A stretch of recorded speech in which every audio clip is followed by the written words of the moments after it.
এই আমরা যেন কোথায় এসেছি পিকনিক করতে? কল্যাণী লেক গার্ডেন্সে, লেক পার্ক। দারুণ লাগছে, দারুণ। বিশ্বজিৎটাকে একটা থ্যাংক ইউ দিতেই হবে। আমরা এখন সবাই একটু জায়গাটা ঘুরে আপনাদেরকে দেখাবো। চলো চলো চলো। এই যে এক দুষ্টু মিলিটারি ম্যান এসছে আমাদের সাথে।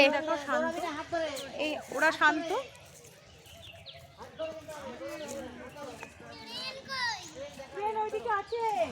এই আমার ছেলে কোথায় গেল গো?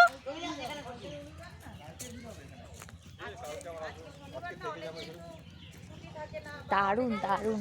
বিশ্বজিৎ দা থ্যাংক ইউ এত সুন্দর জায়গা নিয়ে আসার জন্য। দেখো ওখানে, দেখো ওখানে কতগুলো এই হলো বিশ্বজিৎ দা আমাদের আজকে পিকনিকে নিয়ে এসেছে। পিকনিকে এই জায়গা বিশ্বজিৎ দা সিলেক্ট করেছে। Thank you. চলো। এই আলটা ধরে গেল তো ভালো লাগে। দারুণ, এখানে বন্ধ করে দিয়েছে। আগে মনে হয় যাওয়া যেত, এখন বন্ধ করে দিয়েছে।